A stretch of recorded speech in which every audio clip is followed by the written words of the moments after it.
Hey Kayla, I wanted to leave you some feedback on essay one. So I'll say this: I do think that this essay needs another round of revision, primarily focusing on a clear thesis statement, clear key ideas that introduce your body paragraphs, evidence that supports those key ideas, and an explanation of the evidence. I do, however, think that there are some good ideas to explore in here. I just think that you need to express them more clearly. So let's talk about the purpose of your introductory paragraph. It should essentially do two things. Number one, it should summarize Orwell's argument and bring in the main plot points that the reader needs to understand the idea. And then from there, what you want to do is state your thesis. I see some good ideas about the main idea. I don't see a clear thesis statement yet. So with critical analysis, one of the easiest ways to unpack an essay using critical analysis is try to answer this question. Is the author's argument effective? Why or why not? So let's just say, for example, that you argue that the author's argument is effective. Think about how you could take that sentence and think about how you could take that question and use your answer to that question as a thesis, meaning Orwell's argument against capital punishment is effective because, and then whatever happens after because is what you say, is what you say the reason is. It feels like what you want to argue is that it all depends on audience.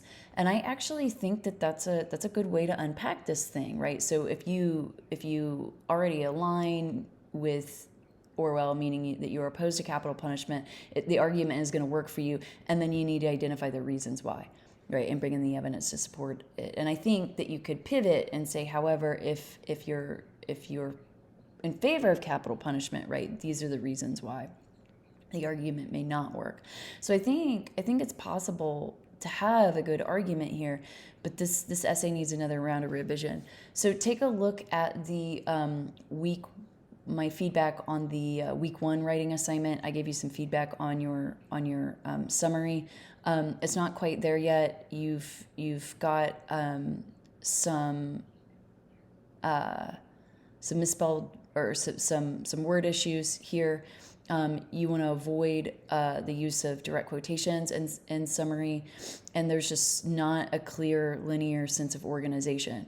So you're using a good signal phrase here, but you want to start off by stating what the overarching idea is, and then bring in the specific plot points that'll get you to the overarching idea, and then end with the thesis statement.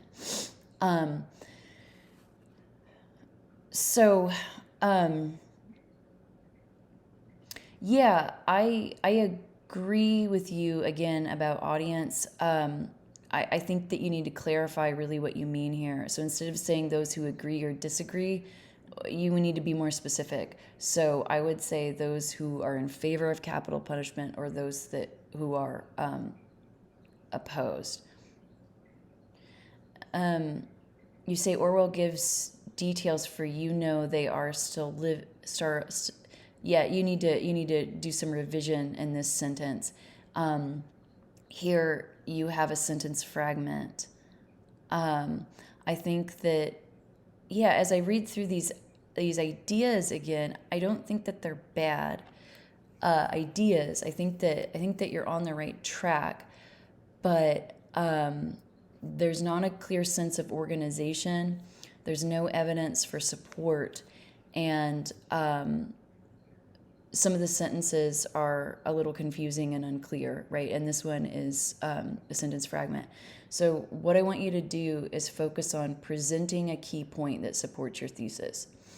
So if you argued in that thesis statement that this story works, it all depends on audience, I would first focus on, if you are opposed to capital punishment, how the story might work for you, right? And then, so I think the idea of bringing in the details about the prisoner's treatment would be a good point to make. So what you want to do is state that clearly in a sentence, bring in specific and cited evidence from the text, and then explain how that evidence supports your key point and the overarching thesis. And basically you're going to repeat that pattern for each of your paragraphs, right? If you pay attention to what you're doing here, you start by just kind of repeating the same general idea instead of bringing in evidence and fully explaining it. And then you start changing directions, right? By talking about ideas that are unrelated.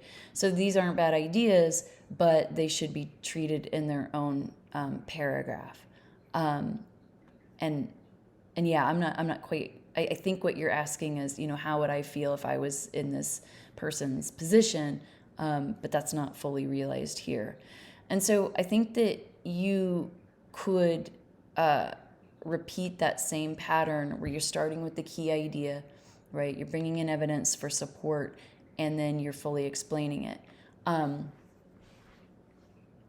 Yeah, and I think that it's a fair criticism to make that Orwell never mentions the crime. And so how is that going to impact audience?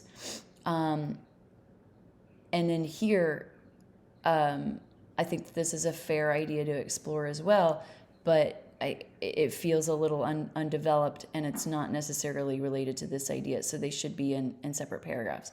As I said before, I think that the way that readers look at this scene is the guards are trying to just cope, right? They are not okay with what they did. And so they laugh and joke as a coping mechanism. He can't quit because he's a soldier, right? If he quit, he probably would have been at the least court-martialed, and at the worst, maybe even put to death himself. So you've got some good ideas here. It does need another round of revision for both structure and sentence level clarity. So I recommend re-outlining outside of this essay, where you're drafting a thesis statement, then drafting the key ideas that you could use to support that thesis statement, bringing in evidence to support those key ideas, and then finally explaining the evidence in depth. I would take this essay to the Writing Center and work with the writing tutors. They can help you with thesis statements. They can help you drafting key ideas and bringing in evidence to support, and they can help you with those sentence level edits that you need for clarity. All right, let me know if you have any questions. Thanks.